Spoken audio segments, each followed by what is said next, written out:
जी, नमस्ते, वंदे मातरम। आज दिन है 4 दिसंबर 2022, रविवार। और व्याख्यान नंबर 139, 139। और स्वस्थ समृद्ध परिवार की ग्रुप वॉइस चैट में जुड़ने के लिए स्वागत है आप सबका। और चैनल को करें सब्सक्राइब, बेल आइकन भी प्रेस कीजिए ताकि आपको ऐसी ऑडियोज मिलती रहें नोटिफिकेशन के थ्रू। और जाकर प्लेलिस्ट वगैरह चेक करें। अब बहुत सारी अलग अलग प्लेलिस्ट बना दी गई हैं। और हमारा कम्युनिटी ग्रुप में भी ज्वाइन करें, उसका लिंक आपको जस्ट अभी ग्रुप पे फिर से डाल देते हैं ताकि आप उसमें ज्वाइन कर सकें। और अगर आपको कम्युनिटी का ग्रुप यूट्यूब पर चाहिए तो कम्युनिटी सेक्शन में ही कम्युनिटी व्हाट्सएप ग्रुप का लिंक मिल जाएगा, अभी डाल देंगे, तो वहां से आप ज्वाइन कर सकते हैं। अ, तो विषय जो है आज का वो दीपक भाई बताएंगे। वंदे मातरम। जी, बहुत बहुत धन्यवाद। आज के सत्र में आप सभी श्रोतागण का, आप सभी कर्णधारों का बहुत बहुत स्वागत है। आज का विषय आप सभी के आग्रह पे वैद्य जी ने स्वयं किस रसायन को चयन किया है कि आप सभी का बहुत ही मांग थी और आप सभी को जानना जरूरी था, जानना चाहते थे कि किस रसायन क्या है और ये क्या करता है और हमारे बालों के लिए कितना लाभदायक है। जिनको कि बहुत सारे ऐसे भाई बहन माताएं बहनें हैं जिनको कि बालों की समस्या, केस की समस्या बहुत रहती है अन्य अन्य कारणों से।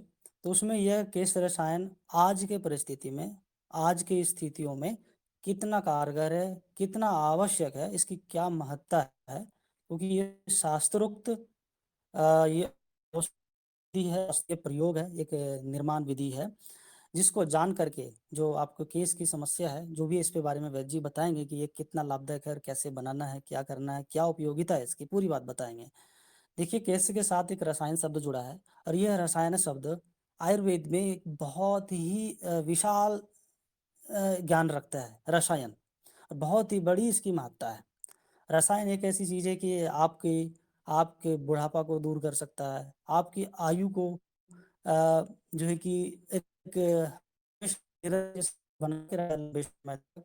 आपको बल, बुद्धि, ओज, आयु की वृद्धि सारे रसायन करता है। वो जो अन्य अन्य प्रकार के रसायन आते हैं, उसी तरह ये केस के लिए ये आपके केस के लिए क्या करेगा, ये स्वयं सोच सकते हैं आप। तो इसीलिए अ, आप इस केस रसायन जो कि बहुत ही और बहुत ही ज्ञानवर्धक हो, जिसमें हम बहुत ही अच्छी जानकारी इस विषय पे मिलेंगे। तो अधिक से अधिक लोग आइए और आज का जो विषय है इसका सेवन करें, हम सभी समझें और अपने स्वयं ही घर में निर्माण करें और किस रसायन का लाभ उठाएं। तो आज के सत्र में वैद्य जी का बहुत बहुत स्वागत, हृदय से।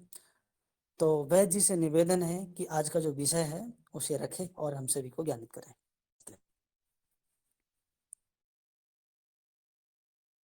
बहुत बहुत धन्यवाद। आभार आप सबका। भगवान धन्वंतरि जी को नमन करते हुए, अपने गुरु जी को श्री चरणों में नमन करते हुए आज के आलोचना सत्र को हम आगे बढ़ाते हैं। और इस मंच से आप सभी का बहुत बहुत हार्दिक स्वागत है, जो इस मंच में अभी जुड़े हुए हैं सत्र में, तथा इसका रिकॉर्ड भी बाद में जो वीडियो देखते हैं उन सबका भी बहुत बहुत हार्दिक स्वागत है। तो सबसे पहले एक सूत्र ले लेते हैं जो कि हम प्रतिदिन लेते हैं। तो आज का सूत्र है, इस रसायन को लेकर ही मैंने एक चयन किया है जो कि रसायन के साथ में उसका मेल होता है।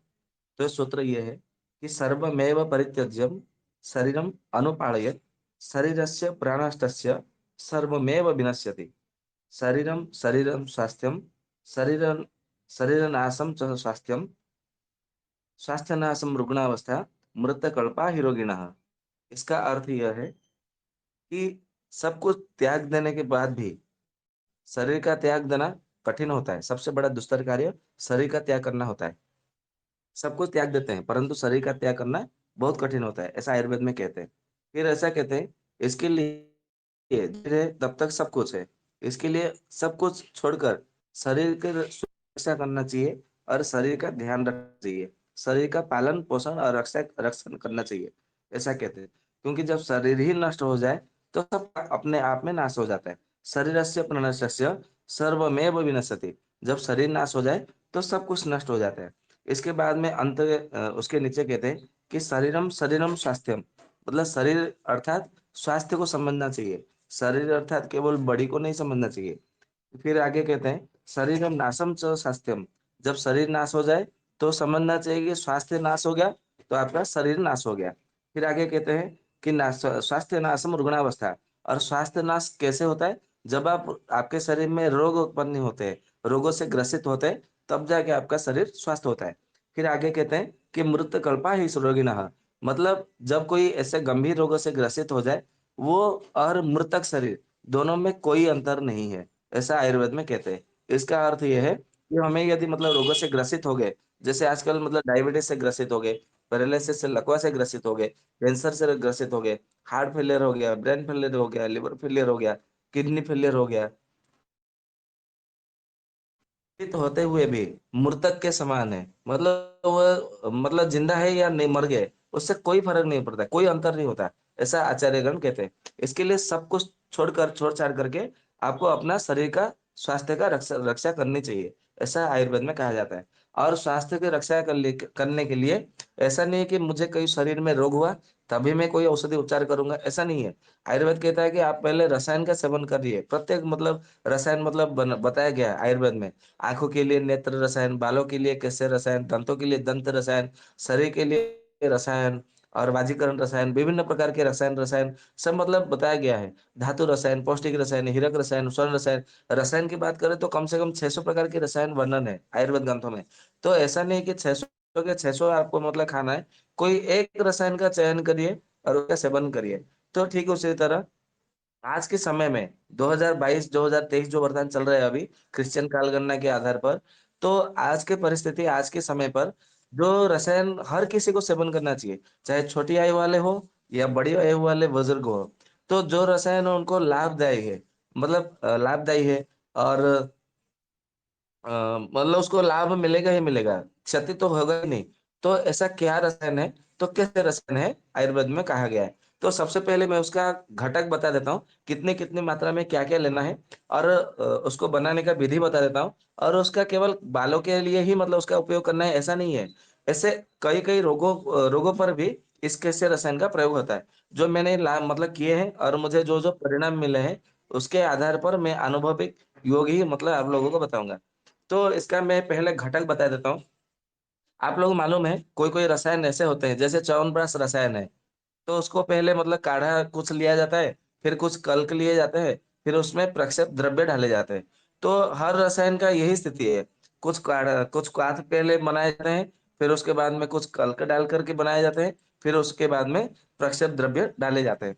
प्रक्षेप द्रव्य यानी कि अंत में उसके ऊपर मतलब ढाल करके छोड़ना। जैसे आप कोई लस्सी के दुकान में जाते हैं, तो वहाँ पे आपको अंत में क्या देते हैं, लस्सी बनने के बाद में ऊपर से प्रक्षेप द्रव्य डालते हैं, खोपरा, काजू का मतलब चूरा, पिस्ता बादाम का चूरा ऊपर डाल करके आपको देते हैं, तो पीने में बड़ा टेस्टी स्वादिष्ट आता है। तो उसको प्रक्षेप द्रव्य आयुर्वेद में नामकरण दिया गया है। तो उसका मतलब काढ़ा बनाने के लिए क्या करना चाहिए, जो शास्त्र में जैसा जैसा बताया है मैं वैसा वैसा ही बता रहा हूँ। उसमें ना कोई मैं उसमें से कोई एक अक्षर काट रहा हूँ, ना उसमें एक कोई अक्षर मिला रहा हूँ। तो ऐसा बताया गया है। सबसे पहले खेर लेना है, खेर यानी कि जो कत्था, कत्था जो हम लोग पान में डाल करके खाते हैं, कत्था वो लेना है, 100 ग्राम लेना है। और चित्र का मूल, जो चित्र का जड़, चित्ता का जड़ ऐसा कहा जाता है, उसका जड़ लीजिए या तो छाल लीजिए, छाल लेंगे तो अति उत्तम, छाल ही ना मिले तो उसका जड़ ले लीजिए चलेगा। तो उसका 100 ग्राम लेना है। फिर सिंसपा लेना है, सिंसपा यानी कि हिंदी में शीशम बोलते हैं उसको। तो शीशम का छाल लेना है यहाँ पे 100 ग्राम। फिर विजय सार की लकड़ी का चूरा लेना है 100 ग्राम। फिर हरिता की लेना है 100 ग्राम। बेहड़ा बिभिता की लेना है 100 ग्राम। बीड़ंग का बीज लेना है 100 ग्राम। और भल्ला तक जो शोधन किया गया भल्ला तक है, उसको लेना है 100 ग्राम। और भला तक कौन सा है मतलब लेना है, जिसको पानी में डालने से डूब जाए, वो वाला भला तक आपको लेना चाहिए।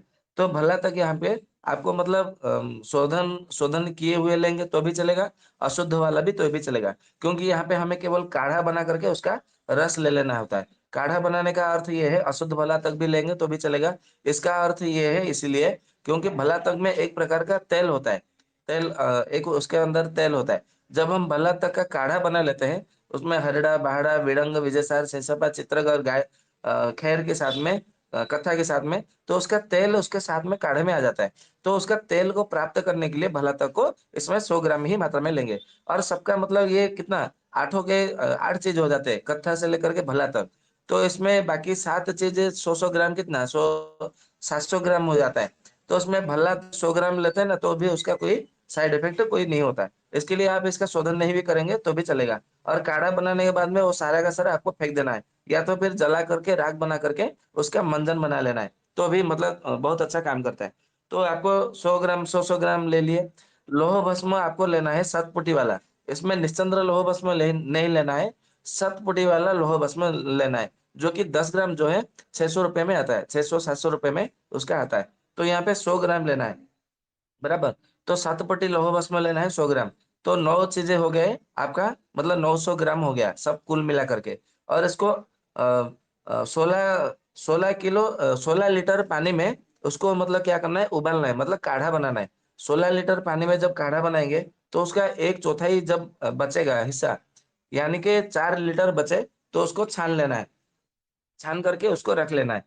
तो बाकी जैसे मतलब मैंने बोला, कत्था से लेकर के भल्ला तक जो भी है, उसको आप जला डालिए, भस्म कर दीजिए। उसका अन्य-अन्य रोगों के ऊपर भी उसका प्रयोग होता है। जैसे दाद हो गया, खाज हो गया, खुजली हो गया, कोई कुष्ठ रोग हो गया, को घाव नहीं भरता है, तो आप उसको उसका प्रयोग करिए नारियल के तेल के साथ में, तो बहुत अच्छा परिणाम देता है। जो कि मैं उसका प्रयोग करता हूँ तो मुझे अच्छा परिणाम मिलता है। तो आप भी ऐसा ही करिए उसका राग बना करके। तो ये बात हो गया। तो हमने जो काढ़ा बना करके निकाला, 4 लीटर बचा है, उसको उसको फिर हमें क्या करना है, रसायन बनाना है।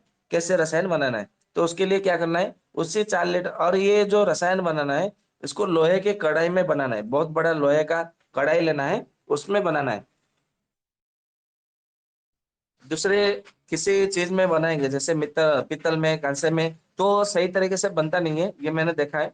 और मैंने 2 बार मतलब मेरा नुकसान भी हुआ है। इसके लिए मैं आप लोगों को बोल रहा हूँ, उसको लोहे के कड़ा में ही आपको मतलब बनाना है, तो जिससे कि आपको नुकसान का सामना ना करना पड़े। तो उसमें फिर क्या करना है, गाय का दूध, देसी गाय का दूध 4 लीटर लेना है। और जो भारंगी नाम का जो वनस्पति है, उसका काढ़ा 8 लीटर लेना है। त्रिफला का रस लेना है 12 लीटर। त्रिफला का रस यानी कि हरितकी का रस 4 लीटर, बाहेडा का 4 लीटर, आंवले का रस 4 लीटर। यदि आपको रस न मिले तो उसका काढ़ा बना करके भी आप ले सकते हैं 12 लीटर। तो 12 लीटर काढ़ा लेना है। गाय का घी लेना है 16 लीटर, या तो 16 किलो, ऐसा समझ सकते हैं। तो 16 लीटर या तो 16 किलो ही, क्योंकि लीटर के भाव से ये आजकल मतलब बिकने लगा है। हर कोई लीटर के हिसाब से बेचते हैं। तो मैं भी मतलब लीटर के हिसाब से मैंने बोल दिया। फिर उसमें क्या करना है, गोखरू का पूरा एकदम मतलब पाउडर उसमें मिलाना है 4 किलो। आंवले का पाउडर चूर्ण 4 किलो मिलाना है। गिलोय का पाउडर मिलाना है 4 किलो। और इसमें स्वर्ण माक्षिक भस्म उसमें मिलाना है 500 ग्राम स्वर्ण माक्षिक भस्म। क्योंकि ये शायद मतलब भल्ला तक, हरितकी, चित्रक, ये सब मतलब जो अधिक मात्रा में डाला गया है, शीशम डाला गया है, ताकि मतलब ये अधिक मात्रा में हमारे शरीर में गर्मी को न बढ़ा दे। इसके लिए स्वर्ण माक्षिक भस्म भी डाला गया है, आधा किलो डाला गया है। आधा किलो या तो 600 ग्राम आप अपने हिसाब से डाल सकते हैं। आप बोलेंगे कि इतना सारा स्वर्ण मक्षिक क्या आवश्यकता है? आवश्यकता है क्योंकि ये एक साथ में 30 किलो बनता है। तो 30 किलो में स्वर्ण मक्षिक 500 ग्राम डालेंगे या तो 600 ग्राम डालेंगे, ये कोई अधिक मात्रा में नहीं है। इसके लिए आपको स्वर्ण मक्षिक भस्म आपको डालने हैं। आप आधा किलो डालिए या तो 600 ग्राम डालिए। शास्त्रों में तो 600 ग्राम लिखा है, लेकिन मैं 500 ग्राम ही डालता हूँ। इसके लिए मैं भी आप लोगों को 500 ग्राम ही डालने के लिए बोलता हूँ। तो आप 500 ग्राम स्वर्ण मक्षिक भस्म डालिए। और ये स्वर्ण भस्म कितना आता है आपका? आधा किलो लगभग 1500-1600 रुपए में नहीं, गलत कह दिया मैंने। इसका कितना 2500-2600 रुपए में आ जाता है आधा किलो स्वर्ण मार्कशीट भस्म असली वाला। तो आप आधा किलो डाल सकते हैं, कोई दिक्कत नहीं। तो आपने डाल दिया, और डाल करके के इसको क्या करना है, जो लोहे की कलछी से ही इसको बार बार बार बार मतलब उसको घोटते रहना है। नहीं तो क्या होगा, एक जगह पे वो बैठ जाएगा, जम जाएगा, जिससे कि वो पूरा का पूरा मतलब घी के साथ में मतलब है, तो जल जाएगा, तो फिर वो कुछ काम का नहीं रहेगा। इसके लिए बिना समय गवाए, 1 मिनट भी मतलब रुके बिना आपको क्या करना है, और ये रसायन बनने के लिए कम से कम 7 से 8 घंटे लगता है। इसके लिए आपको 7 से 8 घंटे तक एक ही जगह पे मतलब रह करके, या तो 2 जन रह करके एक सामने आमने-सामने खड़े हो जाइए, और लंबा सा लोहे का कलछी लीजिए। एक इधर से आधा घंटा एक भाई ने मतलब उसको घोटा, फिर आधे घंटे के बाद में थक जाएगा तो दूसरा सामने वाला भाई वो आधा घंटा उसको कलछी से घोटेगा। तो ऐसा-ऐसा करेंगे आधा-आधा घंटा, यदि डिवाइड डिवाइड करके उसको घोटेंगे, तो आपको थकान भी नहीं होगा और वो जलेगा भी नहीं, और रसायन बहुत अच्छा बनेगा। ऐसा मेरा अनुभव है। नहीं तो अकेला ही 8 घंटे तक घोटेंगे ना तो बाहों में मतलब दर्द होता है, कंधों में दर्द होने लगता है। इसके लिए 2 जन मिल कर के घोटेंगे तो बहुत अच्छा उसको गुणकारी बनता है और रसायन भी बहुत अच्छा बनता है। जब रसायन मतलब आपका बन कर के तैयार हो गया, देखेंगे कि फिर उसमें से झाग नहीं निकल रहा है, केवल उसका केवल घी की मात्रा मतलब दिखाई दे रहा है। घी दिखाई दे रहा है मतलब घी तो नहीं, अलग से दिखाई देता है मतलब थोड़ा हल्का पीला, हल्का लाल जैसा, मैरून कलर जैसा वो दिखाई देने लगता है। तब उसको क्या करना है, चूल्हे में से उसको नीचे उतार लेना है, लोहे की कढ़ाई को या तो चूल्हे का आग जो है उसको बुझा लेना है। ठंडा होने तक उसको ऐसे ही छोड़ देना है। मतलब 24 घंटा ऐसे ही छोड़ दीजिए उसको और कुछ मत करिए। 24 घंटे के बाद में उसको क्या करना है, उसमें शहद डालना है। कितना शहद डालना है ना, 30 किलो शहद डालना है। ये ध्यान में रखना है। 30 किलो जब शहद डालेंगे, तो उसमें बहुत अच्छा मतलब काम करता है। 30 किलो शहद डालते हुए उसको फिर घोटना है और जब शहद ढालने के बाद में जब घोटते हैं ना, तो कंधों में और मतलब हाथों में, कोहनी में, बाहों में इतना दर्द होता है कि पूछिए मत। क्योंकि वो एकदम पत्थर जैसा जमा हुआ रहता है, कैसे रसायन। मतलब अभी वो कैसे रसायन पूरी तरह से नहीं बना है, आधा बना है। तो वो पत्थर की तरह जम जाता है, एकदम कड़क कड़क जैसा। तो उसमें मधु शहद डाल डाल करके उसको धीरे धीरे धीरे धीरे मतलब कोने कोने से उसका क्या करना होता है, उसको घोटना होता है। और ऐसा घोटने के लिए कम से कम मिलाने के लिए 30 किलो शहद मिलाने के लिए कम से कम 4 घंटे लगते हैं। क्योंकि मुझे 4 घंटे लगते हैं, इसलिए मैंने बोला कि 4 घंटे लगते हैं। हो सकता है आपको 3 घंटे लगे, 2.5 घंटा लगे, वो समय मतलब कि क्योंकि किसी के बाजू में कितना शक्ति हो उसके आधार पर मतलब रहता है। तो ऐसा है, जब घोटते-घोटते पूरा शहद उसमें जब घुल जाए, तो उसको फिर क्या करना है आपको, आधा-आधा किलो शीशे में डब्बे में या तो 1-1 किलो डब्बे में उसको भर करके आप उसको रख लीजिए। बस ये आपका बन करके तैयार हो गया केसर रसायन। और ये पूरा पूर्ण तरह से ये मतलब शास्त्रोक्त है। ये मैंने अपने गुरु से ही इसका मतलब घटक ये बनाने का पूरा विधि, निर्माण विधि सब मतलब मैंने पाया था। तो कि जो कि मैंने आप लोगों को ये बता दिया। ये गुरु शिष्य परंपरा में ही ये गाना आपको मतलब मिलेगा। नहीं तो किसी कंपनी वाले ये मतलब पाते नहीं है, इसलिए बनाते नहीं है। लोग मतलब मुझसे पूछते हैं ये कौन से कंपनी का आता है? कोई कंपनी का नहीं आता है। इसके लिए ये कैसे रसायन आप अपने-अपने क्षेत्र में बनाइए और सब लोगों को बताइए। ये तो हो गया बनाने का तरीका। अब मैं आप लोगों को बताऊँगा कि इसका मुख्य क्या है, मतलब किस-किस रोगों के ऊपर काम करता है। आपको तो मतलब इसका अर्थ समझ में आ गया। कैसे यानी कि ये बालों के लिए रसायन है, ये समझ में आ गया। लेकिन बालों के लिए तो रसायन है ही, साथ में और किन-किन रोगियों रोगों के ऊपर भी इसका काम करता है, उसको हमें जानना है। तो सबसे पहले मैं बालों के ऊपर ही बता देता हूँ क्योंकि बालों का रसायन है। जिनका बाल दो मुँहे हो जाते हैं या तो फिर बाल टूटते हैं, गिर जाते हैं, ऐसे हाथों से छूने के बाद में ही छूते हैं तो बाल हाथों में आ जाता है। कंघी लगाते हैं, कंघी चलाते हैं तो कंघी में बाल आ जाते हैं। या तो ऐसे रात को सोए हुए हैं तो सुबह उठते देखते हो तो तकिए में ऐसा बिस्तर में बाल पड़े हुए रहते हैं, गिरे गिरे हुए पड़े हुए देखने को मिलते हैं। या तो जिनकी कम आयु में, कम उम्र में बाल पक गए हैं, सफ़ेद हो गए हैं, तो समझना चाहिए कि आपका शरीर में पित्त जो है अत्यंत मात्रा में प्रवेश कर चुका। अभी आपके शरीर में वात का प्रकोप जो है धीरे-धीरे बढ़ने लगा है। ये आपको मतलब मानना चाहिए। ठीक उसी तरह तो ऐसे जब होता है और बालों का जब मतलब आपको इतना कमज़ोर हो जाता है, किसी-किसी कोई-कोई तो ऐसे रोगी आते हैं, बोलते हैं कि मेरे छाती के बाल गिर जाते हैं। एक बार ऐसे रोगी आया मेरे पास, बोला कि मैं अपनी पत्नी को जब आलिंगन करता हूँ तो मेरे बाल जो है छाती का बाल, पूरे शरीर का रोएं का बाल, उसके शरीर पर, बदन पर गिरे हुए मतलब देखने को मिलते हैं। मुझे कोई उपाय बताइए। मैं बहुत सारा मतलब ट्रीटमेंट करा चुका। यहाँ तक कि मतलब मैंने स्वर्ण बसंत मालती, वसंत कुसुमाकर रस, योगेंद्र रस और लाक्षादि गुगुल, अस्थि पोषक बटी इतने क्या-क्या मतलब मैंने खाए, पता नहीं। लेकिन मैंने कितने सारे औषधि खाए, कोई मुझे परिणाम नहीं मिला। तो मैंने उनको केवल केसर रसायन ही दिया, दूसरा कोई उपाय नहीं बताया मैंने उनको, केसर रसायन दिया। तो उसको इतना अच्छा परिणाम मिला कि क्या बताएँ। तो आप भी इसका मतलब प्रयोग कर सकते हैं। तो जिनका बाल टूटता है, झड़ता है, उखड़ जाता है, दो मुँहे बाल हो जाते हैं, जिनका बाल जल्दी-जल्दी बढ़ता नहीं है, बाल जिनके पतले हो गए हैं, बाल जिनका मतलब रूखा-रूखा दिख रहा है, सूखा-रूखा दिख रहा है, या तो बाल जिनका दुर्बल हो गया है, या तो फिर बाल पकने लग गए हैं, तो ऐसी स्थिति में आप इनका कैसे रसायन प्रयोग करिए। और कैसे रसायन जिनको भी प्रयोग करने के लिए बोलिए, ऐसा बताया गया है, मेरे गुरु ने मुझे बताया था कि इसको 1 वर्ष तक नियमित रूप से सेवन करना चाहिए। 1 वर्ष तक जब आप इसका नियमित रूप से सेवन करते हैं, तो आपको बाल जब डाई करते हैं, बालों को काला करते हैं, तो हर महीने या तो 1.5 महीने में आपको बालों को काला करना होता है। बाल आपने काला किए, फिर नीचे से जब बाल उड़ता है तो सफेद-सफेद बाल उड़ रहा है आपको देखने को मिलता है। परंतु कैसे रसायन रसायन जब आप खाते हैं, ये खाने की औषधि है, लगाने का लेप लगाने का औषधि नहीं है। लेकिन जब इसको खाते हैं, तो नीचे से काले-काले बाल ऊपर उड़ते हैं। मतलब ऊपर-ऊपर धीरे-धीरे वो बाल काले होते हुए हो जाते हैं। ये मतलब चमत्कार देखने को मिलता है और 1 वर्ष तक नियमित रूप से इसको सेवन करने से कम 10 वर्ष तक आपके बाल काले ही रहते हैं। है ना चमत्कार?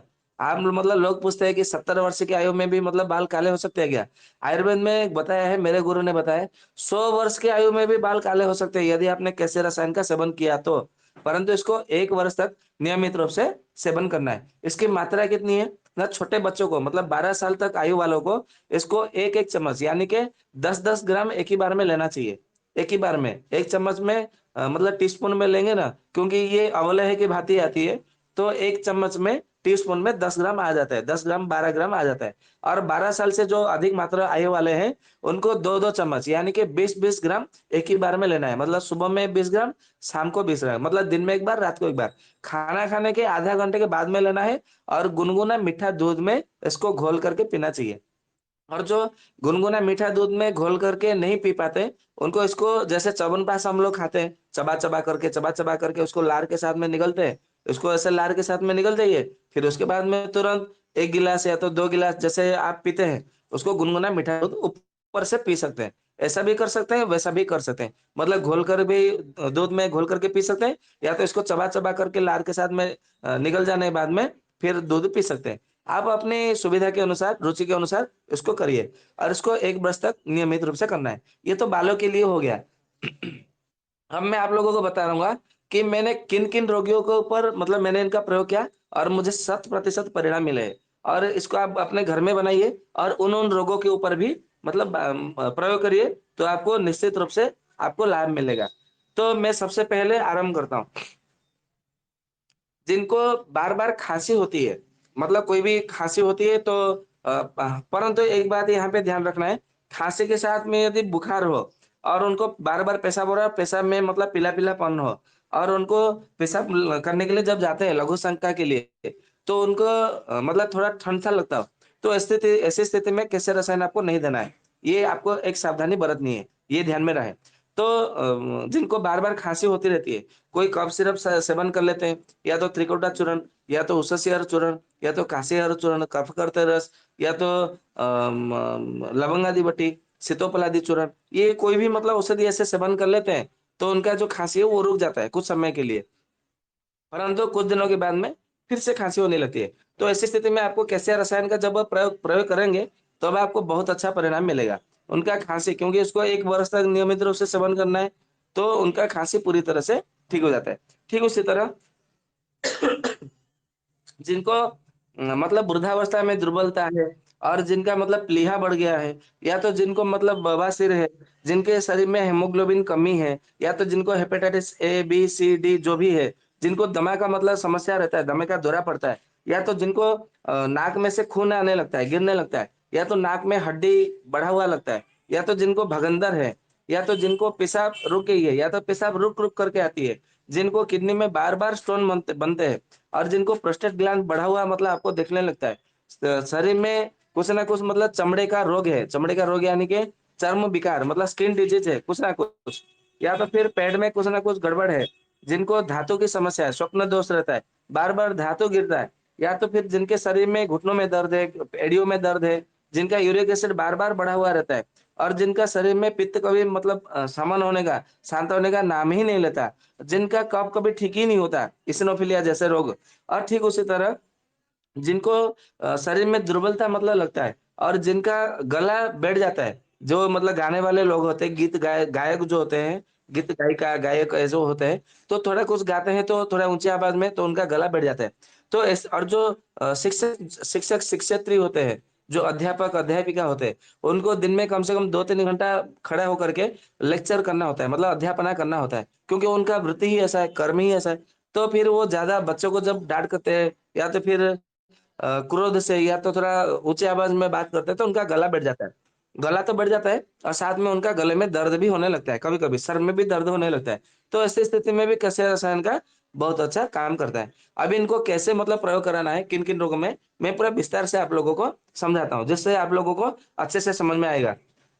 तो ऐसा मतलब कहा जाता है, हमारा शरीर में अजीर्ण रोग कारणम भेषज रत्नावली में कहा गया है और सुश्रुत संहिता में भी आचार्य सुश्रुत ने ऐसा कहा है कि अजीर्ण रोग कारणम हमारे शरीर में अजीर्ण रोग होता है, जिससे कि आगे चल कर के अन्य-अन्य रोगों का मतलब घर बनने लगता है या तो उत्पन्न होने लगती है। क्योंकि हम जो भोजन करते हैं, वो आहार से हमारा रस बनता है और रस जो बनता है, वो रस योग्यता के आधार पर होना चाहिए, मतलब शुद्ध होना चाहिए, योग्य परिमाण से बनना चाहिए।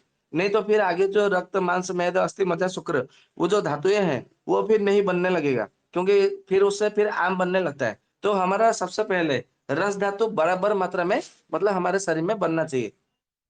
तो जिनको अजीर्ण हो जाता है कुछ मात्रा में, तो उनका रस धातु सही तरीके से नहीं बनता है। जिसके कारण आमाशय में, यकृत में, प्लीहा में, जठराग्नि में, पाचन तंत्र में उसका मुख्य क्या होता है धीरे-धीरे, धीरे-धीरे दुर्बल होने लगते हैं और उसका मुख्य प्रभाव जो है उसका प्रेशर जठराग्नि के ऊपर प्रभाव पड़ता है, जिससे कि जठराग्नि निर्बल हो जाती है।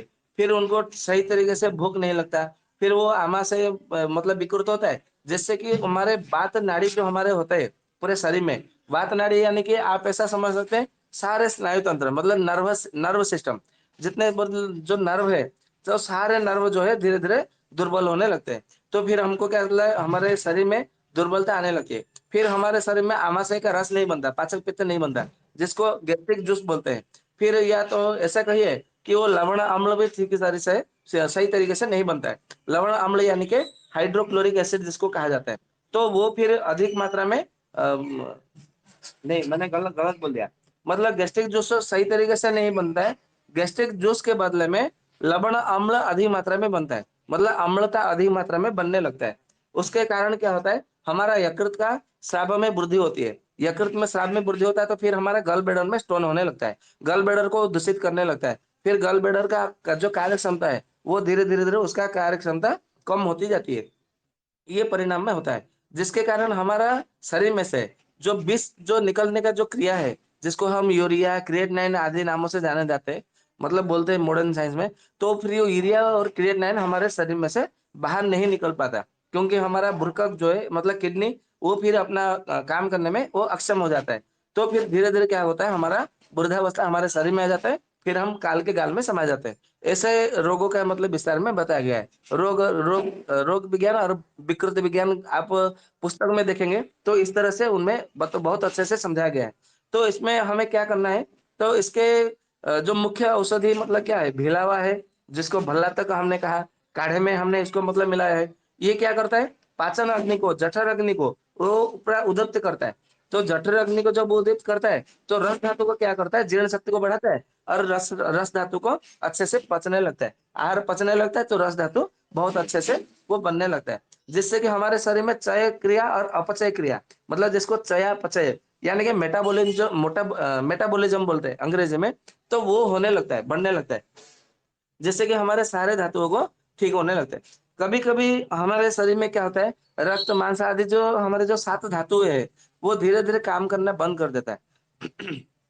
बराबर, जिसको कि ऐसा कहा जाता है cerebral atrophy, cerebral dystrophy, cerebral palsy, ये रोग होने लगता है बाद में। मतलब पहले क्या होता है, हमारा रस धातु, रक्त धातु, फिर मांस धातु, मेद धातु, अस्थि धातु, मज्जा धातु, शुक्र धातु, अंत में फिर ओज धातु। तो मान लीजिए कि कोई पुरुष है या तो कोई महिला है, उनको ये रस, रक्त, मांस, मेद ये धातुओं का क्षय हो रहा है और उन्होंने गर्भाधान संस्कार किया, गर्भावक्रांति में और उन्होंने मतलब गर्भ धारण किया। फिर वो गर्भ में क्या हुआ, जो धातु क्षय था माता के शरीर में, पिता के शरीर में, वही वंशज मतलब आनुवंशज होकर के वो लक्षण संतान में आया गर्भ में।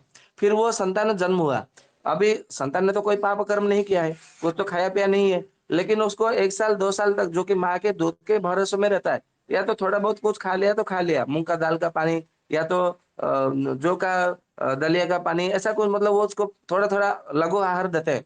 परंतु उसको फिर सेरेब्रल पाल्सी क्यों हुआ? उसको मस्कुलर डिस्ट्रोफी क्यों हुआ? उसको ऑटिज़्म का मतलब शिकार क्यों होना पड़ा?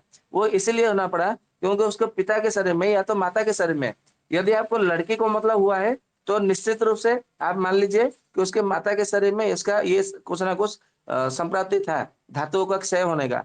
यदि उसको पुत्र जन्म हुआ और पुत्र को ये रोग हुआ है, ये धातु क्षयात्मक रोग, तो समझ लीजिए निश्चित रूप से 100% उसके पिता के शरीर में उसका धातुओं का क्षय था।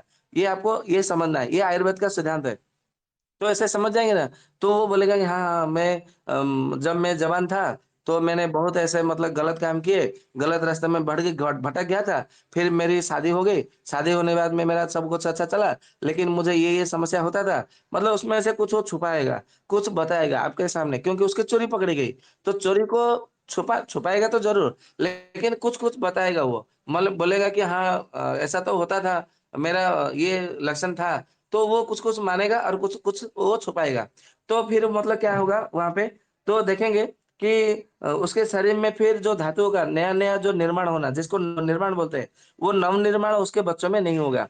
तो उसको फिर जो रोग हुआ है, वो तो रोग के हमें कारण के अनुसार चिकित्सा करना है, लेकिन उसको हेतु मिटाने के लिए यहाँ पे हमको कैसे रसायन के साथ में हमको प्रयोग करना है। अभी मतलब ज़रा कल्पना करिए, कैसे रसायन कितना बड़ा काम करता है, कि कैसे रसायन यदि मतलब ऐसा तो बताया गया है कि साल में जब मतलब हेमंत ऋतु आए, हर किसी को कैसे रसायन का सेवन करना चाहिए। ऐसा ग्रंथों में भी मतलब बताया गया है, शास्त्रों में और मेरे गुरुजी ने भी मतलब ये बताया था।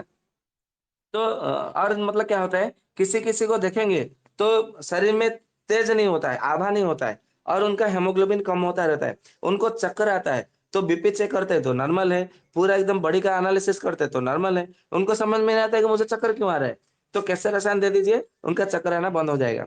फिर मतलब ऐसा होता है, कोई-कोई लोग बोलते हैं मैं काजू खाता हूँ, पिस्ता खाता हूँ, बादाम खाता हूँ, अखरोट खाता हूँ, विटामिन ई का कैप्सूल खाता हूँ, डी लेता हूँ, सूर्य की किरण में धूप में मतलब घूमता हूँ, मैं जॉगिंग करता हूँ, खेलता हूँ, कूदता हूँ, तैरता हूँ पानी में, सब कुछ खाता-पीता हूँ। फिर भी मुझे शरीर में ताकत क्यों नहीं आता है? मुझे पता ही नहीं चलता है कि मेरे शरीर में ताकत नहीं बची है, शक्ति नहीं है। तो उनको कैसे रसायन दीजिए? तो उनको शरीर में ताकत आने लगेगी। फिर उनको देखेंगे कभी-कभी क्या होता है कि उनका किसी-किसी को कोई मतलब बात यदि मतलब सुन लिए, तो उनको दिल का जो धड़कन है, हृदय का स्पंदन है, वो ज़ोर से धड़कने लगता है। ऐसा मतलब धड़कने लगता है कि उनको थोड़ा मतलब घबराहट होने लगती है, मन में व्याकुलता आने लगती है। तो उनको घबराहट होने लगती है, तो ऐसी स्थिति में आप कैसे रसायन का उनको प्रयोग करने के लिए दीजिए। तो मतलब घबराहट मतलब फिर वो ईसीजी करते हैं, तो ईसीजी का रिपोर्ट नॉर्मल आता है, उनको कोई चक्कर नहीं होता है, कोई बीपी मतलब ऐसा कोई इश्यू नहीं होता है। फिर भी उनको घबराहट होती है, सीने में दर्द होता है, तो कैसे रसायन का प्रयोग कराइए, तो उनका जो धड़कन है, वो पूरा शांत हो जाएगा। ठीक उसी तरह कभी-कभी ऐसा लगता है लोगों को कि ऑक्सीजन लेवल उनका नॉर्मल रहता है, परंतु उनको साँस फूलने जैसा लगता है, तकलीफ होती है। उनको ऐसा लगता है कि मेरा साँस फूल रहा है, मुझे दमा जैसा मतलब अनुभव हो रहा है, मेरी जान निकल जाएगी, मैं मर जाऊँगा, ऐसा अनुभव होने लगता है। तो उनको घबराना नहीं है, आप कैसे रसायन का प्रयोग कर दीजिए, वो ठीक हो जाएगा। कभी-कभी क्या होता है कि जीवा सूख जाती है, मतलब जो जवान है हमारा, जवान सूख जाता है। फिर पेट अच्छे से साफ नहीं होता और कोई-कोई ऐसा होता है कि उनको देखेंगे ना तो ऐसा लगेगा कि उनका लाख रुपया, 10 लाख रुपया या तो करोड़ रुपया कहीं गुमा दिया, उनका खो गया। या तो उनका कोई पिताजी, माताजी गुज़र गया या तो उनका कोई प्रेमिका या तो कोई पति-पत्नी ऐसा गुज़र गया। उनका कोई प्रिय वस्तु उनके हाथों से कोई छीन के ले गया हो। ऐसा मतलब ऐसा उदासीनता बैठे बैठे रहेंगे, गालों में हाथ डाल करके मतलब सर में हाथ डाल करके ऐसे बैठे रहेंगे मतलब चिंतामग्न, शोकग्रस्त, विषादग्रस्त हो से मानसिक अवसाद में ऐसे बैठे रहते हैं। उनको केवल कैसे रसायन दे देंगे, तो देखेंगे उनकी प्रसन्नता आ जाएगी। जो बोलते हैं ना कि प्रसन्न वदनम, तो प्रसन्न वदन हो जाएगा मतलब चेहरा एकदम मतलब खिला-खिला, कमल के फूल की तरह खिलने उठने लगता है। एकदम हँसी-हँसी मतलब जो बोलते हैं ना वो हँसमुख व्यक्ति है, तो हँसमुख जैसा उनको देखने को लगता है। ठीक उसी तरह कभी-कभी ऐसे लोग आते हैं कि बोलते हैं कि मतलब मेरा सब कुछ ठीक-ठाक है, मुझे कोई बीमारी नहीं है, लेकिन मेरा वज़न नहीं बढ़ रहा है। उनको कैसे रसायन दे दीजिए, वज़न अपने आप में बढ़ने लगेगा। कोई-कोई ऐसा होता है कि बोलते हैं कि मुझे स्फूर्ति नहीं है, मेरे शरीर में शक्ति है, सब कुछ है, लेकिन मुझे काम करने का इच्छा नहीं हो रहा है। कैसे रसायन उनको खिलाइए, फिर देखेंगे उनको काम करने का कितना अच्छा मतलब आता है। कोई-कोई बोलते हैं कि मैं पहले गोरा था या तो गोरी थी, अभी मैं थोड़ा मतलब मुझे फील्ड वर्क करना होता है, मुझे यहाँ-वहाँ भागना होता है बाइक लेकर के, मेरा काम ही फील्ड वर्क है और जिसके कारण मेरा चेहरा काला पड़ गया है, मेरा शरीर त्वचा काला पड़ गया है, क्या करूँ? तो उनको कैसे रसायन दीजिए कि बालों को तो काला करेगा, लेकिन ये चमड़ी को गोरा कर देगा। इसमें ऐसा है, मतलब ये बालों को काला करता है, जो सफ़ेद हुआ है उसको काला करेगा, जो काला हो गया है उसको सफ़ेद करेगा, मतलब चमड़ियों को मतलब हमारा पूरा तन-बदन को पूरा एकदम मतलब सफ़ेद कर देता है। ये इसको मानिए। फिर उसको तो मतलब जिनको नींद नहीं आती है, अनिद्रा मतलब रहती है, नींद की समस्या होती है, उनको खिलाइए तो नींद बहुत अच्छा से मतलब नींद आती है। कोई-कोई लोग बोलते हैं कि मैं थोड़ा कुछ काम करता हूँ ना, तो मुझ में थकावट अनुभव होता है, एकदम थक जाता हूँ मैं, कुछ काम नहीं कर पाता हूँ। उनको ये कैसे रसायन सेवन करने के लिए दीजिए, फिर देखिए उनको कैसा मतलब एनर्जी आती है। ऐसा लगेगा अरे ये तो एनर्जी बूस्टर है। ये ब जैसे मतलब अभी क्या बोलते हैं बूस्टर डोज़ में देते हैं ना सरकार चाहे क कोविड का तीसरा डोज़ क्या होता है बूस्टर डोज़ है। तो बूस्टर डोज़ आपको लेने की का यदि आपने सेवन किया तो, एकदम मतलब एनर्जी बूस्टर होगा ये। मतलब इतने सारे एनर्जी के लिए आप लेते हैं ना, सारे के सारे बंद कर दीजिए, कैसे रसायन का सेवन करिए, फिर बताइए और ग्रुप में बताइए, सत्र में बताइए कि आपको कितना प्रतिशत आराम मिला। केवल 1 मास तक मतलब सेवन करिए, फिर मतलब बताइए। फिर मतलब जिनको अभी हेमंत ऋतु आ रहा है, तो कोई-कोई लोग क्या करते हैं, सर्दी उनसे बर्दाश्त नहीं होता है। फिर जब ग्रीष्म ऋतु आती है जो धूप का गर्मी का मौसम, तो फिर उनको गर्मी सहन नहीं होता है। ये बड़ी विडंबना है। मतलब सर्दी सहन नहीं होता है, तो घर से बाहर नहीं निकलते, गर्मी में गर्मी सहन नहीं होता है, तो घर से बाहर नहीं निकलते। तो फिर घर कैसे चलेगा? बिना खाए मतलब काम नहीं करेंगे तो घर कैसे चलेगा? खाने को कौन देगा? इसके लिए आपको क्या करना चाहिए, कैसे रसायन उनको 1 वर्ष तक सेवन करने दीजिए। कोई-कोई लोग आते हैं मुझे ऐसा बताते हैं कि गर्मी में मुझे ठंडी लगता है और सर्दी के मौसम में गर्मी लगता है। बोले ये क्या बात है? और उनको सर्दी के मौसम में पसीना निकलता है और गर्मी के मौसम में उनको ठंड लगता है और गर्मी के मौसम में वो कंबल करके, पंखा बंद करके अपने घर में सोते हैं। ऐसा एक बार मतलब मुझे केस आया था 2014 में, तो मुझे बड़ा अजीब लगा। बोला ये क्या विडंबना है? मुझे उसको रोग को समझने के लिए 3 महीने लगे। आखिर मतलब इसका क्या मतलब बिगड़ा है? क्या मतलब विकृत हुआ है? जिसके कारण ऐसा मतलब हुआ है। इनको कैसे चिकित्सा करो? और वो व्यक्ति कम से कम 14-15 सालों से वो चिकित्सा करा करके वो थक चुका था। तो मैंने उनको मेरे कुछ समझ में नहीं आया। एक दिन वो मेरे पास आया, बोला कि अभी आप एक काम करो बेटी, मेरे बाल झड़ रहे हैं, मुझे केवल बालों को सुरक्षा के लिए मुझे दे दो कोई औषधि। ये भले आप मतलब आप अभी तक कोई ठीक नहीं कर पाया तो आपसे क्या थोड़ी ठीक होगा? मेरे बालों को सुरक्षा के लिए कोई औषधि दे दो। बोला हाँ, इसके लिए मेरे पास औषधि है, कैसे रसायन लीजिए, लेकिन मेरे पास शपथ करिए, प्रतिज्ञा करिए कि 1 वर्ष तक आपको नियमित रूप से सेवन करना है। ये तो फिर वो मैंने उसको कितना 2 किलो, 2.5 किलो एक साथ में ले गए थे वो, क्योंकि वो थोड़े दूर में रहते हैं, कम से कम 320 किलोमीटर यहाँ से दूरी दूरी पर रहते हैं। तो वो फिर आए 2 महीने या 2.5 महीने के बाद में, तो उस समय लगभग बैसाख का महीना था। वो बोले मैं तो चमत्कार हो गया, जो आज तक ठीक नहीं हुआ था वो ठीक हो गया। बोला क्या हुआ बताइए?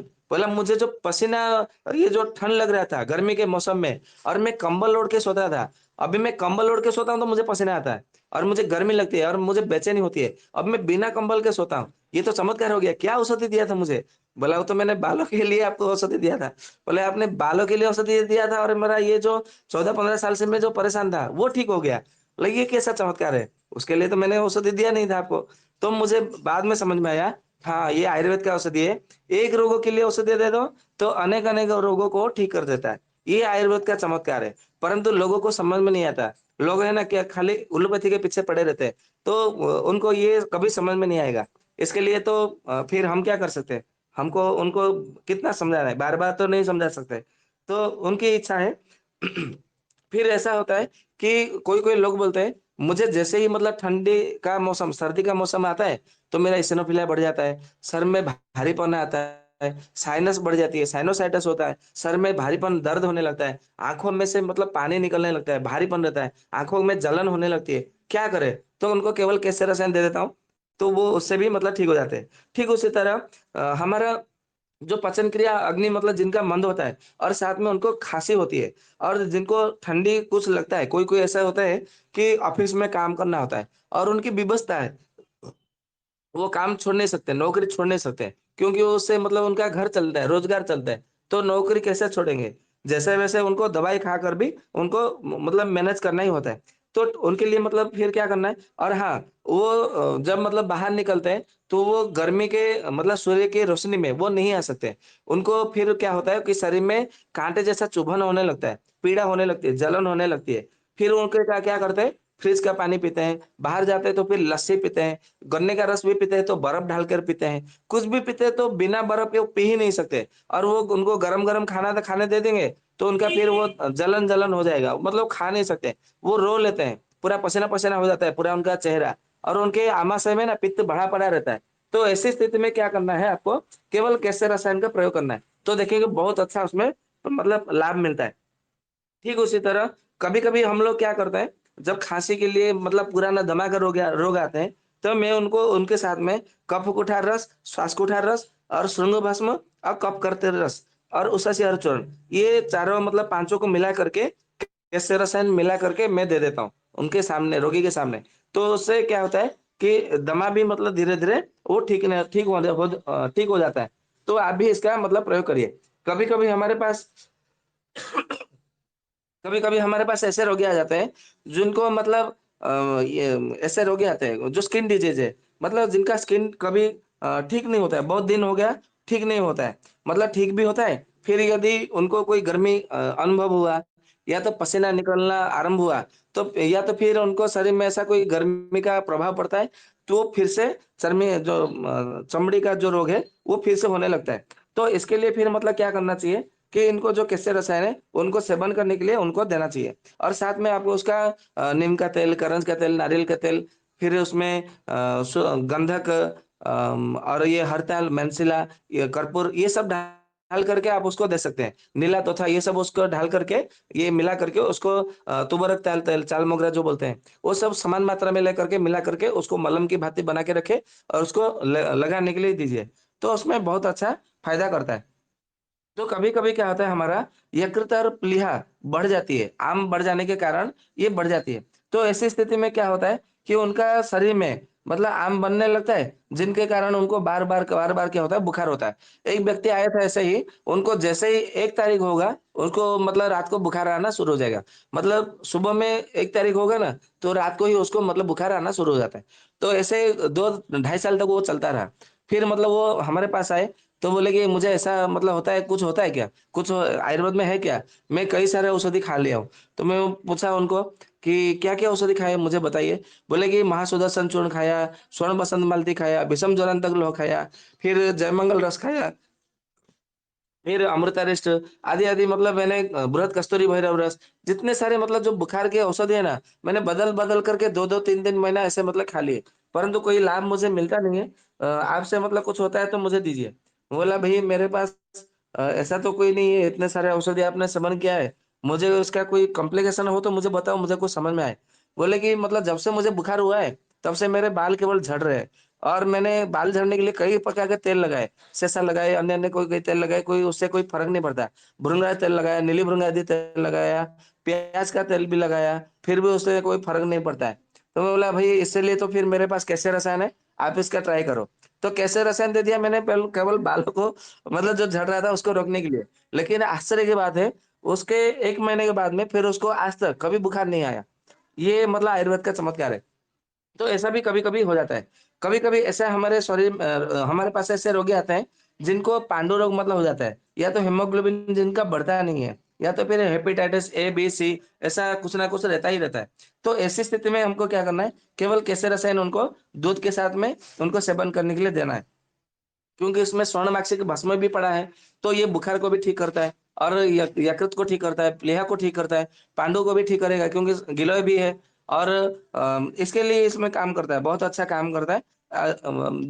मतलब ऐसा मेरा मानना है, मैंने ऐसा अनुभव किया है।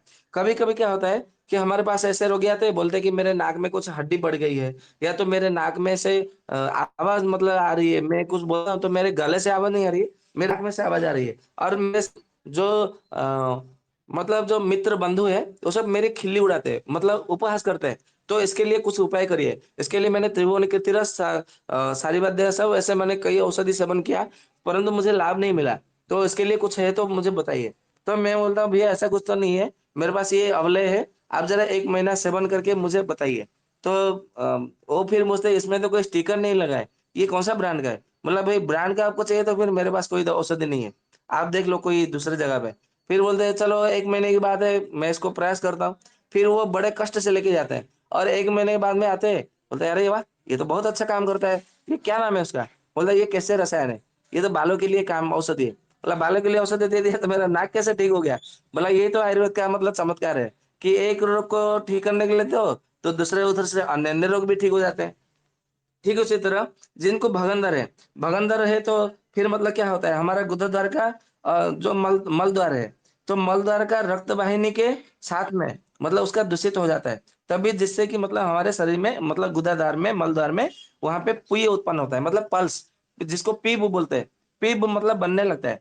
फिर पीप बनने लग करके वो मांस जो धातु है हमारा, मांस धातु को दूषित कर देता है, विकृत कर देता है, जिसके कारण भगंदर रोग हमारे शरीर में मतलब मलद्वार में होता है।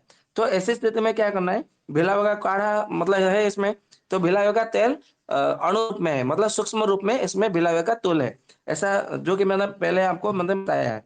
तो और ये क्या करता है, विषाणु को, कीटाणु को भी नष्ट करता है, क्योंकि उसमें गिलोय भी है, लोह भस्म है और स्वर्ण माक्षिक भस्म है। फिर इसमें बिडंग भी है जो कि कीड़े को मतलब ठीक करेगा, और इसमें शीशम है, चित्रक है, खेर है, जो ऐसा कहा जाता है कि खदिरम कुष्ठनाशनम, इसके लिए ये भगंदर के ऊपर भी बहुत अच्छा काम करता है। परंतु साथ में मैं सप्तविंशति गुगुलु और अर्शोग्नि बटी, कांकायन गुटिका, त्रिफला गुगुलु, ये सब भी मतलब मैं साथ में प्रयोग करता हूँ। और चांगेर आदि घृत भी मतलब सेवन करने के लिए देता हूँ, सेवन करने के लिए। और मैं कैसे देता हूँ वो भी विधि बता देता हूँ। केसर रसायन 2 चम्मच, 4 चम्मच, और चांगेर आदि घृत 2 चम्मच, 1 गिलास गुनगुना मीठा दूध में घोल करके उसको पी लेना है। नहीं तो फिर चांगेर आदि घृत गुनगुना मीठा दूध में बाद में डाल करके पी सकते हैं। पहले इसको 4 चम्मच जो है आपको पीना चाहिए, चबा-चबा करके खाना चाहिए कैसे रसायन। ऐसा भी कर सकते हैं, ऐसा खाली पेट में देना है। सुबह में 1 बार और शाम को 1 बार। और जो सप्तविंशति गुगुलो, त्रिफला गुगुलो, अर्शोग्नि बटी, कांकेयन गुटिका, इसको आपको क्या करना है, खाना खाने के बाद में उसको देना है। ये ऐसा करेंगे ना अभयारिष्ट, दशमूलारिष्ट के साथ में, तो उसमें बहुत अच्छा फ़ायदा करता है। और उसमें लगाने के लिए क्या देना चाहिए, तो चांगेर घृत, काशीसादी तेल और जात्यादि तेल या तो जात्यादि घृत, ये तीनों को बराबर मात्रा में मिला करके उसको उस जगह पे मतलब लोकल एप्लीकेशन के लिए, मतलब बाह्य अभ्यंग के लिए वहाँ पे आपको लगाना चाहिए। तो इसमें बहुत अच्छा फ़ायदा मिलता है। ठीक उसी तरह जिनको किडनी में बार-बार मतलब पथरी हो जाता है। लोग बोलते हैं ना कि किडनी में स्टोन हो गया। कोई-कोई लोग बोलते हैं कि गलब्लैडर भी स्टोन हो गया, तो क्या करना चाहिए? तो ये किडनी स्टोन में भी काम करता है, गलब्लैडर स्टोन में भी काम करता है। यदि आपको किडनी स्टोन अभी मतलब ऑपरेशन किया है या तो फिर अभी ठीक किया है, तो आप चाहते हैं कि मुझे अपुनर्भव मतलब मुझे रिवर्स ना हो, तो कैसे रसायन का सेवन कर लीजिए 1 साल। आपको फिर जीवन में कभी भी आपको मतलब किडनी में और गॉल ब्लैडर में स्टोन नहीं होगा। ये मतलब ध्यान में रखिए। तो यदि मतलब स्टोन हुआ भी है, तो उसके लिए औषधि सेवन करिए, साथ में कैसे रसायन का सेवन करने के लिए देना चाहिए। तो ये क्या करता है, जो अश्मरी रोग का जो कारण है, तो कारण रूप जो यकृत पित्त की जो रचना है, तो ये यकृत पित्त की रचना को ही ये पूरी तरह से ठीक कर देता है। क्योंकि कारण नष्ट हो गया, तो रोग अपने आप में स्वयं नष्ट हो जाता है। ऐसा हमारा आयुर्वेद का मतलब ये नियम है।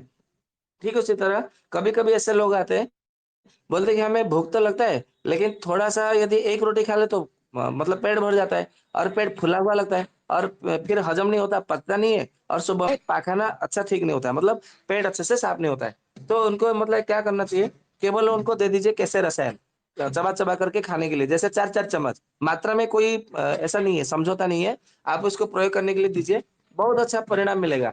और रोगी आपको अगले महीने में दौड़ा-दौड़ा वो आपके पास आएगा। बोलेगा कि आपने क्या औषधि दिया, बहुत अच्छा औषधि दिया, वही दीजिए मुझे, और वही मतलब प्रचार करने लगेगा आपका। ये ध्यान में रखिए। ठीक है, उसी तरह यदि आपका मतलब यकृत बढ़ा हुआ है, प्लीहा बढ़ा हुआ है, तो उसमें तो काम करता है। यदि आपका पेट में मतलब भारी-भारीपन रहता है, तो भी उसमें ये बहुत अच्छा काम करता है।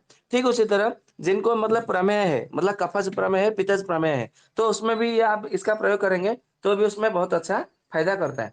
फिर जिनको मतलब पीला-पीला पेशाब मतलब आता है, या तो पेशाब के साथ में जिनका धातु गिरता है, तो इसका भी मतलब प्रयोग करेंगे ना, तो भी उसमें बहुत अच्छा फ़ायदा करता है। ठीक उसी तरह जिनको मतलब जिन स्त्रियों में, माताओं-बहनों में बहनों को जब मासिक धर्म आता है, तो उनको पीड़ा होती है, पेट में पीड़ा होती है, पेड़ों में, नीचे पिंडलियों में दर्द होता है, योनियों में, गर्भाशय में पीड़ा होती है, दर्द होता है। तो उनको भी जब कैसे रसायन का सेवन करने के लिए देंगे ना, तो भी उसमें बहुत अच्छा फ़ायदा मिलेगा। और देखेंगे और देखेंगे जिनको मतलब माता-बहनों को ये कष्ट होता है, उनका बाल टूटने लगेगा, बाल झड़ा हुआ आपको मिलेगा, बाल पकना पका हुआ, ये लक्षण आपको मिलेगा ही मिलेगा। बालों का लक्षण आपको उनके शरीर में मिलेगा ही मिलेगा। अरुचि होगा, मल अवरोध होगा, आलस्य बना रहेगा, फिर मतलब दृष्टि का भी मतलब जो आँखों की देखने की शक्ति, वो भी धीरे-धीरे कम होता रहेगा, सर में दर्द होता रहेगा और स्मरण शक्ति की कमी रहेगी, हीमोग्लोबिन की कमी रहेगी, शरीर दुर्बलता हो जाएगी, कमर दर्द होने लगेगा और रज भी मतलब जो होता है रज धातु, उनका कम-कम स्राव होगा। जिससे कि मतलब ये सब मतलब ये सब केवल कॉम्प्लिकेशन है, उपद्रव है। तो उनको कैसे रसायन के साथ में यदि उनका कष्टार्तव का यदि आपने सेवन किया, औषधि दिया, तो उसमें बहुत अच्छा फ़ायदा करता है। और एक बात बता दूँ, कष्टार्तव के लिए मतलब स्त्रियों के लिए जितने सारे मतलब जो आर्तव के संबंधित जितने सारे लक्षण हैं, उन सबके लिए, स्त्रियों के लिए और पुरुषों के धातुओं के लिए एक औषधि है जिसका नाम है संजीवनी चूर्ण। तो इसका भी मैं कभी बताऊँगा, उसके घटक बनाने का विधि और उसका प्रयोग करने का विधि बता दूँगा। तो केवल संजीवनी चूर्ण का ही आपने प्रयोग कर लिया ना, तो आपको अन्य-अन्य औषधियों का प्रयोग करने की कोई आवश्यकता नहीं है। तो वो भी मैं किसी दिन एक दिन सत्र में बता दूँगा आप लोगों को। तो बहुत अच्छा रहेगा। आप भी मतलब स्वयं बनाएँगे और रोगियों को चिकित्सा करेंगे। और आप सब मतलब एक-एक स्वदेशी केंद्र बनाइए, जो-जो लोग में है। मतलब जितने-जितने हमारे भारतवर्ष में जितने नगर है, जितने गाँव है, जितने जिले हैं, उन सारे नगर में, सारे गाँव में राजीव भाई का एक-एक स्वदेशी केंद्र होना चाहिए। ऐसा मतलब लक्ष्य मान करके लक्ष्य रख करके आगे बढ़िए, उद्देश्य बना करके, तो बहुत अच्छा रहेगा। ठीक उसी तरह जिनको बहुत पसीना अधिक आता है और कुछ भी खाते हैं तो उल्टी होने लगता है, छाती में जलन होता है, मुँह में जलन होता है, गले में जलन होता है और जिनको मतलब बेचैनी-बेचैनी होती है, नींद जल्दी आती नहीं है और जल्दी वो क्रोधित हो जाते हैं, मतलब गुस्सा जल्दी आता है। उनको कैसे रसायन का प्रयोग करिए तो बहुत अच्छा फ़ायदा करेगा। ठीक उसी तरह जो कि फील्ड वर्क में काम करते हैं, जैसे कि आजकल जितने सारे एजेंट हैं, इंश्योरेंस की पॉलिसी लेकर के बाहर घूमते रहते हैं या तो जो नेटवर्क मार्केटिंग में बहुत सारे मतलब घूमते रहते हैं या तो जितने सारे कंपनियों के जो एमआर होते हैं, ये आज ये डॉक्टर के पास में मतलब एक ही दिन में 10-10 डॉक्टरों के पास में उनका विज़िट करना होता है, घूमना होता है।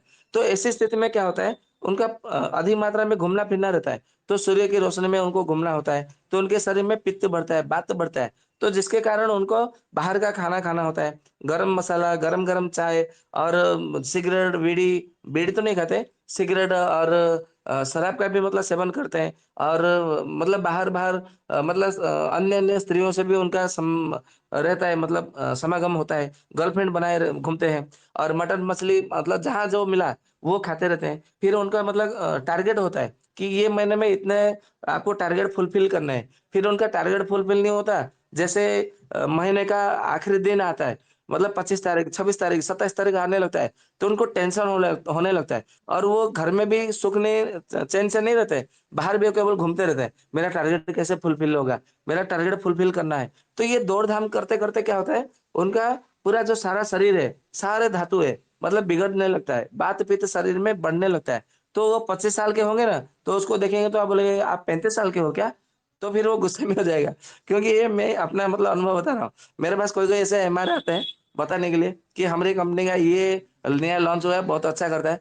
तो मैं उनको पूछता आपको कितने आयु हुआ है? अभी मैं पूछता बोलता नहीं हूँ सामने से कि आपको इतने आयु हुआ है क्या? मैं पूछता आपको कितने आयु हुआ है? मैं कल की बात बता रहा हूँ, मेरे पास एक डाबर कंपनी का एक एमआर आया, तो मुझे बोला कि अभी ये मतलब नया-नया लॉन्च हुआ है, आपको मतलब देखिए थोड़ा मतलब टारगेट में हमारा फुलफिल नहीं हुआ था पिछले महीने में, तो थोड़ा गड़बड़ी हुई थी, तो आप ज़रा ट्रेस करिए। तो मैंने उनको पूछा आपको कितना आयु हुआ है? कब से काम कर रहे हैं? तो बोले मैं 5 साल से काम कर रहा हूँ। बोला आपकी आयु कितना है? तो बोले 27 साल है। परंतु मैं जब देखा तो उनके बाल आधे पके थे और ऐसा लग रहा था जिनसे जैसे उनको 40 साल के हो गए हों।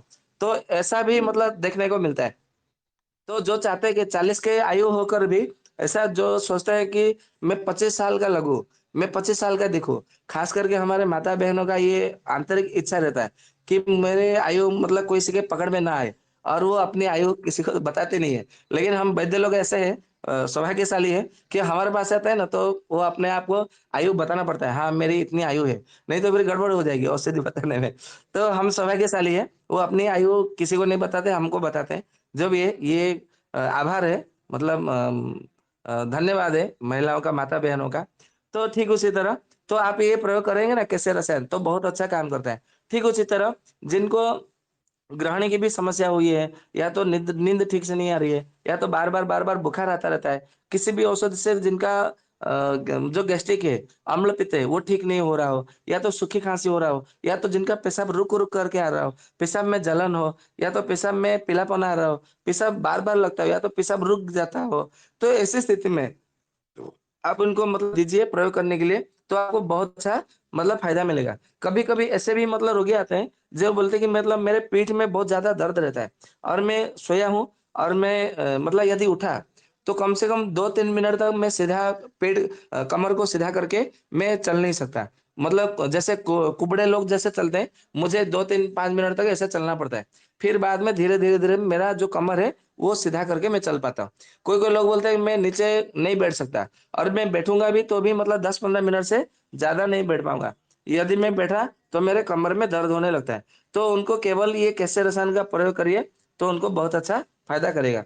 और मैंने देखा है कोई कोई ऐसा कैसे रसायन का 1 साल तक सेवन करने के बाद में दूध, ये दूध तो नहीं, चाय कॉफी, मतलब उन्होंने जो नशा था उनका, कोई कोई लोग बोलते हैं ना कि मुझे चाय छुड़ाना है, कॉफी छुड़ाना है, मुझे बंद करना है क्योंकि चाय से एसिड होती है, मुझे मालूम है। लेकिन मैं चाय नहीं पीती हूँ था, या तो नहीं पीता हूँ तो मेरे सर में दर्द होने लगता है।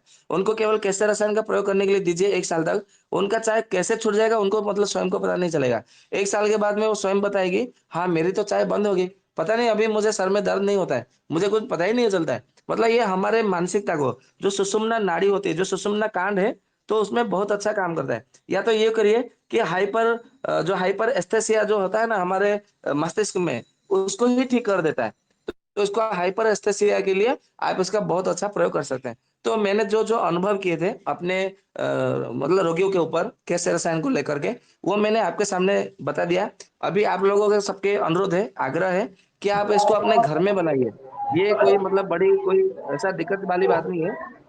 तो आप अपने इसको घर में बनाइए और प्रयोग करिए और सबको दीजिए, अपने अड़ोस-पड़ोस, भाई-बंधु। लेकिन ऐसा मतलब सामने से किसी को बुला-बुला करके नहीं देना है। ये मैंने बनाया है लेके मतलब तू ले खा जा, तेरा ऐसा हो जाएगा ऐसा। ऐसा सामने से बना-बना करके, बता-बता करके, बुला-बुला करके नहीं देना है। नहीं तो वो लोग सोचेंगे इनका क्या ये प्रैक्टिस अभ्यास कर रहे हैं। शायद मतलब संभवतः इनका मतलब इनको खाने के लिए नहीं मिलता होगा। इनका मेडिसिन खत्म नहीं मतलब बिक्री नहीं होती होगी। इसके लिए बुला-बुला करके देते हैं। ऐसा उनके मन में ये भावना आती है। तो इसको या किसी को बुला-बुला करके मत दीजिए। कोई ऐसा सामने से आए, बोले कि मुझे ऐसा-ऐसा समस्या है, और ख़ास करके किसी जिनका बाल पक गया हो, बाल झड़ रहे, टूट रहे, उनको दावे के साथ में दीजिएगा।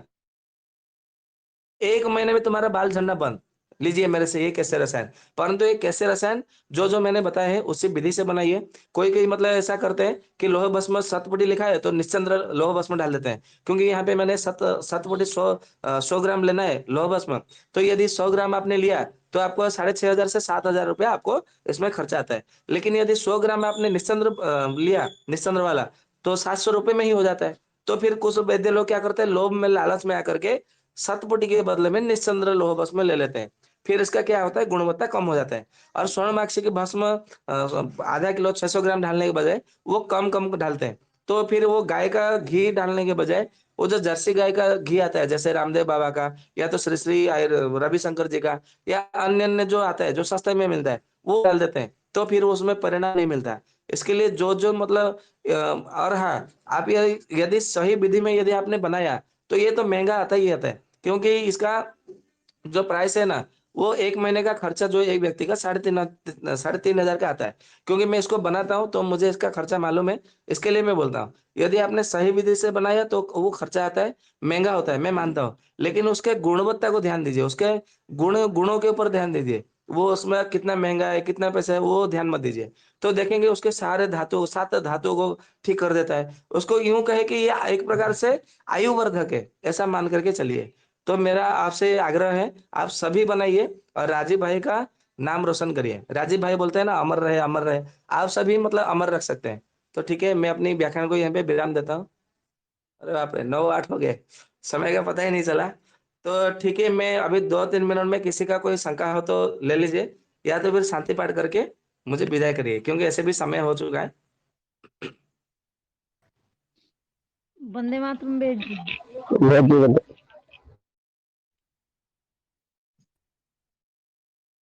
सिर्फ 2 लोगों का ही सवाल रहेंगे। पहले दिव्या जी दीदी आप बोलिए, फिर विष्णु भाई, उसके बाद कोई और ना पूछे कृपया।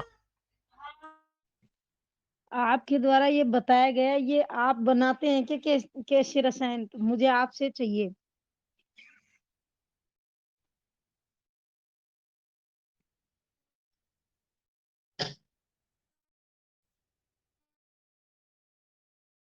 आप म्यूट पर हैं वैद जी। अच्छा, अच्छा। हाँ, मैं तो बनाता हूँ, ऐसा नहीं है। लेकिन मैं यहाँ पे ये सारे घटक निर्माण विधि मैंने इसलिए बताया कि आप लोग स्वयं बनाइए इसको, इसको बनाइए और अपने आसपास क्षेत्र में इसको दीजिए। मैं अकेला दूंगा तो सारे भारतवर्ष को कैसे दे पाऊंगा? आप लोग स्तर बना करके रख सकते हैं। नहीं प्लीज बेद जी, मुझे चाहिए, इस वजह से निवेदन किया है मैंने। हाँ चाहिए तो मैं भेज दूंगा, ऐसा कुछ नहीं है। फिर लोग जी बोलेंगे कि मैं यहाँ पे व्यापार करने आया हूँ, ऐसा मतलब लोग नहीं बोलेंगे। नहीं इसके लिए आप लोग नहीं, बना दे ऐसा तो अच्छा नहीं। रहेगा। नहीं बेद जी, मेरी परिस्थिति थोड़ी सी अलग है, बच्चा छोटा है, नहीं बना पा रही हूँ मैं, इस वजह से। अच्छा, ठीक है, मैं भेज दूंगा, कोई दिक्कत नहीं है। जी जी वंदे मातरम। हाँ जी, वंदे मातरम। मैं जी मैं ये कह रहा था, जैसे ये आंवला और इसका रस नहीं मिले हमें, जैसे अगर सूखेगा तो किस मात्रा में डालना है? क्या भैया, आपकी आवाज कट कट के आ रही है। जैसे हमें ये आंवला है हेलो। या ये ताजा चीज नहीं मिले, ताजा रस नहीं मिले आंवला हाँ वगैरह का, तो फिर उसका कितनी हाँ। मात्रा में, जैसे पाउडर पाउडर का काढ़ा बना के कितनी मात्रा में डाले? जैसे 4-4 किलो रस बताया आपने, तो उसका कितना भिगो के नहीं यहाँ पे कितना पाउडर बना के डाल? हाँ मैं क्लियर, जी जी मैं समझ गया। यहाँ पे पाउडर नहीं लेना है। आपको क्या करना है, पंसारी के वहां से जो आता है ना, उसका फल, आंवले का फल, सूखा सूखा वाला, जो साबुत साबुत हाँ रहता जी। है वो लेना है। मतलब गुठली रहित आंवला आता है, आपको पंसारी के वहां पे मिल जाएगा। बराबर। तो आपको क्या करना है जी। कि अ, उसमें कम से कम 1 किलो लीजिए हरड़ा, और 1 किलो बहेड़ा लीजिए, और 1 किलो आंवला लीजिए। बराबर। और उनको 3 किलो हो जी। गया, तो 12 किलो 12-13 लीटर पानी में उनको छोड़ दीजिए शाम को। और कम से कम 24 घंटा उसको छोड़ दीजिए। हाँ मतलब पहले धो लीजिए अच्छे पानी से। धोने के बाद में फिर उसको एक बड़े बड़े से मिट्टी के बर्तन में उसको छोड़ दीजिए 12-13 लीटर पानी में। बराबर। क्योंकि 1 लीटर पानी उसमें ऑब्जर्व हो जी। जाएगा, और 12 लीटर आपको त्रिफला का रस मिलेगा, और वो काला काला रंग का रस मिलेगा 24 घंटे के बाद में। थोड़ा उसको हाथों से मसल करके उसको छान लीजिए। पूरा एकदम मतलब मोटे कपड़े से छान लेंगे ना, तो काला काला उसका रस मिलेगा। तो वही रस इसमें डालना है। जी। ठीक है। जी। जी भाई, ये भाई जी जो ये जो सफेद दाग हो जाते हैं उनमें भी फायदा करेगा, जैसे किसी को सफेद दाग में? सफेद दाग हो? हाँ। हाँ, सफेद दाग में भी काम करता है। जी भाई जी, धन्यवाद, इतना ही क्योंकि पूछना था। कैसे रसायन जिसको सेवन करना होता है ना, तो नियमित रूप से 1 वर्ष तक सेवन करना होता है। तो 1 साल में उसका सफेद दाग धीरे धीरे वो नष्ट हो जाता है। और साथ में आपको जो मैंने तेल बोला है, नीम का तेल, करंज का तेल, हल्दी का तेल, कांति रंजन तेल, तुवरक का तेल, उसमें मिला सबको बराबर मात्रा में मिला करके उसको दीजिए। सोमराजी तेल, बाकुची का तेल, वो सब मिला करके उसको मालिश करने के लिए दीजिए, दिन में 2 बार 3 बार। और इसको कैसे रसन खाने के लिए दीजिए, तो उसका सफेद दाग भी ठीक हो जाएगा। जी भाई जी, धन्यवाद। जी, क्या दीपक वंदे भाई? मातरम। जी बहुत बहुत धन्यवाद आप सभी श्रोतागण का। आज का विषय बहुत ही तथ्यात्मक रहा। कैसे रसायन बहुत ही अद्भुत है। बालों के साथ साथ अन्य अन्य कितने सारे रोगों को ठीक करता है, यह आज वैद्य जी ने बताया। वैद्य जी ने जितना आज बताया, केवल इतने ही बीमारियों में कैसे रसायन काम नहीं आएगा, क्योंकि अन्य जो रोग ठीक हो सकते हैं, समझिए कि अभी वो उस पर प्रयोग नहीं हुए हैं, ऐसा मैं समझ रहा हूँ। अतः जैसे कि वैद्य जी के पास कुछ लोग आए अपने बाल की समस्या के लिए, लेकिन उनको बाल के लिए औषधि दिया गया, लेकिन उसको कोई और भी रोग ठीक हो गए। ऐसा आपके साथ भी हो सकता है। अगर यदि आप किसी और की सेवा के लिए ये औषधि देते, हो सकता है कोई अन्य गंभीर रोग भी उनका ठीक हो जाए। तो ये चमत्कार आयुर्वेद में देखने को मिलता है, क्योंकि इतनी सारी औषधियाँ पड़ती है एक योग बनाने में, इतनी सारी भावनाएं पड़ती है, तो उसके अंदर एक अलग तरह का, इसके अंदर एक ऊर्जा और एक शक्ति इस औषधियों में होती है, जो कि हमारे शरीर के अंदर के अन्य अन्य कष्टों को भी निवारण कर देता है। तो ये समझने की विषय है, हम सभी समझें और औषधियों को स्वयं बनाइए, जिससे कि यह ज्ञान बचा रहे। केवल एक व्यक्ति के पास ज्ञान रहेगा तो वो ज्ञान सदैव संरक्षित नहीं रह सकता। हमें ज्ञान बचाने के लिए जो रिसर्च है, जो खोज है, उसे बचाने के लिए हम सभी के पास वो ज्ञान होना अति आवश्यक है। इसके लिए स्वयं बनाइए। एक बार गलती होगी लेकिन दोबारा जरूर ठीक हो सकता है। या अभी जैसे ये औषधियां बनाने में हमें महंगी पड़ेंगे तो क्या करें, कुछ साथी मिल जाए, 5 लोग 6 लोग 10 लोग जैसा भी हो, सब लोग मिल बांट करके बनाइए और फिर औषधियों को बांटिए। इससे ज्ञान भी बढ़ेंगे और ये औषधियों का प्रचार प्रसार भी होगा। तो जैसे कि हम सभी इस चीजों को सीखते चले जाएंगे। तो आज के सत्र के लिए बैच जी का बहुत बहुत धन्यवाद हाँ इतने जी, सारे मैं ज्ञान देने कुछ के लिए। पूछना चाहता हूँ जी। हाँ जी, कुछ पूछ सकता हूँ मैं? जी आप कल पूछिए, समय हो चुका है।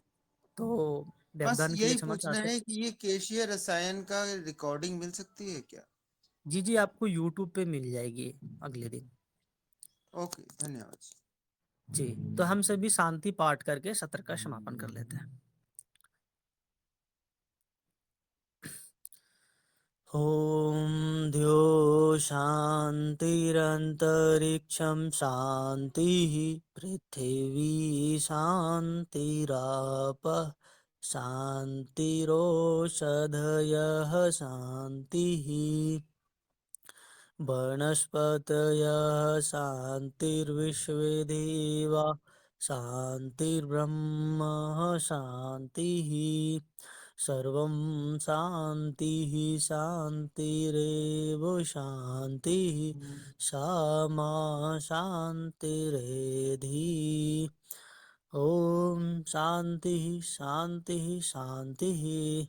आप सभी को नमस्ते, वंदे मातरम। बैच जी का बहुत बहुत धन्यवाद। राजीव भाई अमर है। आप सबका बहुत बहुत हृदय से धन्यवाद, आभार। वंदे मातरम, शुभ रात्रि।